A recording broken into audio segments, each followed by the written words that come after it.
La mujer fuerte y dominante que con embriagada belleza conduce a los hombres, víctimas débiles ante sus perversiones hacia el desastre y el infierno.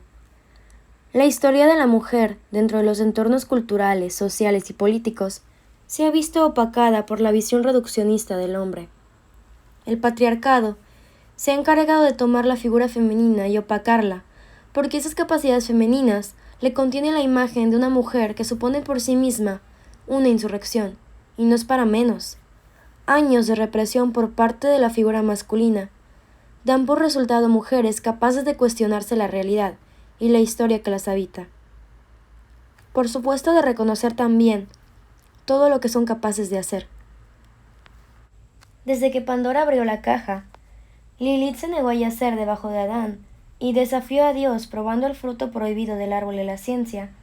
La imagen de la mujer pecadora y culpable de abordar el desastre a toda la humanidad ha sido un tema recurrente en el arte. La imagen de la mujer pecadora, el personaje fatal de la literatura, la supuesta culpable del mal del hombre. Esa ha sido la concepción histórica del género femenino, pues según las determinaciones del género masculino, aquellas mujeres que defienden su posición con respecto al hombre reclaman sus derechos en frente de la sociedad y se desligan del modelo que las obliga a cumplir tareas de un contrato social que jamás firmaron. Esas mujeres son consideradas demonios embaucadores y sexualizados, que no es para menos, pues a través de una serie de artimañas que involucran más que intelecto, uso de su físico y capacidad de seducción, logran muy entre comillas espacios que no les corresponden. Esta muestra de reducción de poder femenino es resultado de que la figura patriarcal no es capaz de reconocer las capacidades femeninas, esas mismas que han sido invisibilizadas, camufladas e incluso robadas sin crédito por parte de los hombres. Sin embargo, a través de la historia han surgido figuras insurrectas que no se conforman con lo establecido y reconocen de lo que son capaces, incluso en un concepto que juega en su contra. Desde los diferentes campos históricos han hecho temblar lo establecido para ellas mismas, reescribiendo la historia femenina. Una larga lista se viene a la mente, pero el día de hoy me remontaré a muchísimos años atrás y reivindicaremos el papel de una de las mujeres más importantes e influyentes de la historia. De ella se dice mucho, pero poco se concluye.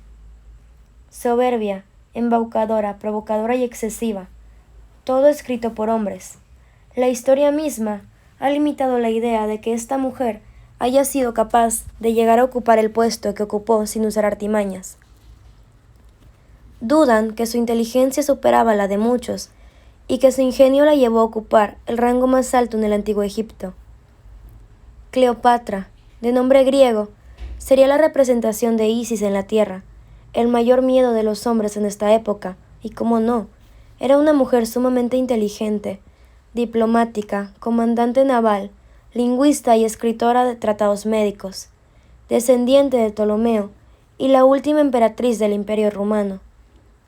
Aunque en la actualidad una mujer puede desarrollarse sin problemas en todos los ámbitos académicos, la verdad es que las mujeres egipcias gozaban de una igualdad parcialmente dicha en comparación con las mujeres del Imperio griego y romano. Eres la dueña de la tierra. Tú has dado poder a las mujeres igual al de los hombres. Esta declaración de la mismísima diosa Isis, que otorgaba un lugar en la sociedad, aunque en el ámbito político seguían siendo rezagadas. Sin embargo, la llegada de Cleopatra al trono marcó un antes y un después, no solo porque según las antiguas escrituras era sumamente bella, sino porque poseía una inteligencia inigualable y una habilidad para la oratoria, algo que se le atribuía solo a los hombres. Desde temprana edad se veía a sí misma como una persona poderosa, razón por la cual, cuando tuvo que casarse con su hermano para continuar con su linaje y conservar el trono, usó esa elocuencia con la que parecía haber nacido para demostrarles a los oficiales egipcios que ella era capaz de tomar el trono sin un corregente masculino. Entonces los documentos oficiales egipcios comenzaron a incluir a Cleopatra como única gobernante, evidencia de que había rechazado a su hermano. La gente comentaba que probablemente se había casado con él, pero no había constancia de ello. Una relación de esta naturaleza trae más problemas que beneficios, y en este caso así fue.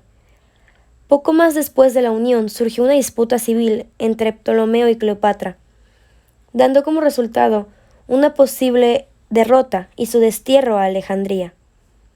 Sin embargo, al llegar a su ciudad natal no significó esta derrota, sino el inicio de su propio gobierno.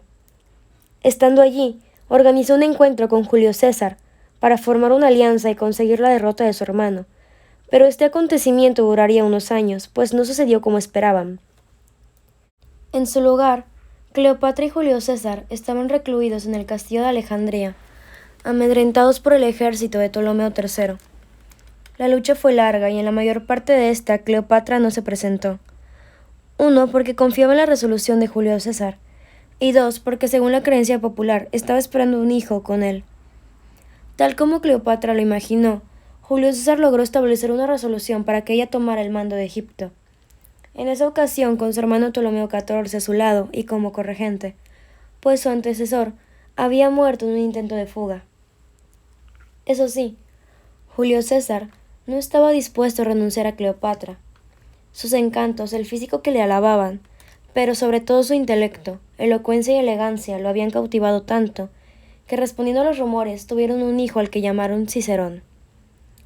El amorío se mantuvo durante mucho tiempo a la par que Cleopatra mantuvo su matrimonio con su hermano 10 años menor, y César su casamiento. No obstante, César no se sintió orgulloso de su relación con Cleopatra. Al contrario, cuando supo que ésta tendría un hijo, hizo todo lo posible para ocultarlo, pues con su esposa no había podido gestar un heredero. Esto le molestaba a Cleopatra, que en repetidas ocasiones viajó de Egipto a Roma con la intención de que César reconociera a su hijo y le otorgara un lugar como heredero, algo que nunca pasó. Cuando César murió, dejó escrito que Octavio, su sobrino, sería el único heredero. Con eso, Cleopatra volvió a Egipto sin saber que el heredero de su primer amorío le costaría el trono. Un amor y la vida. Ya en Egipto tomó las riendas, envenenó a su hermano e instauró a su hijo como corregente. Pasó algún tiempo cuando Octavio comenzó a gobernar el Imperio Romano. Allí se encontró con el cónsul Marco Antonio, quien era la mano derecha de César y se convertiría en el amor fatídico de Cleopatra. Con todo esto, fue una reina poderosa antes de interactuar con Julio César y Marco Antonio, una monarca aún más fuerte que cualquier otro de la dinastía ptolemaica. Entonces, decir que su reconocimiento se debe a la relación que tuvo con estos hombres es desprestigiar los alcances que tuvo Cleopatra. No olvidemos que hablaba varios idiomas, era encantadora y una diplomática y administradora efectiva. Su relación tanto con César como con Marco llegó después de que ella llegara a gobernar con tanto éxito y hubiera liderado Egipto en una época tumultuosa. Era vanidosa, soberbia e ingeniosa, tanto que cuando se presentaba a la sociedad usaba una vestimenta que la asemejaba a la diosa Isis, de modo que los egipcios la representaban como una diosa. En pocas palabras, se convirtió en una celebridad, debido a su perfil y también a los misterios que la rodean. Para empezar, su relación con Marco Antonio marcó el fin de su vida, una tragedia como de telenovela, en la que el amante, al enterarse de la muerte de su amada, se quita la vida. Sin embargo, al otro lado del Nilo, Cleopatra no sabía lo que estaba sucediendo con su amante, y debía enfrentarse a Octavio, quien estaba dispuesto a expandir su imperio a toda costa. Realmente trágico. Ahora, antes de la llegada de Octavio, Cleopatra se entera de la muerte de Marco Antonio, y toma dicho acontecimiento como una señal para terminar con su vida. Siendo este el primer misterio, ¿se suicidó con el veneno de una serpiente o tomó cicuta? Las versiones afirman que ella desalojó sus aposentos y pidió que se le trajera una serpiente áspid, cuyo veneno es lo suficientemente mortal para acabar con la vida de quien entra en contacto con él. Sin embargo, se pone en duda esto, ya que se desconoce el modus operandi y la precisión del veneno. Por otro lado, Cleopatra falleció, y antes ordenó que la enterraran en compañía de Marco Antonio.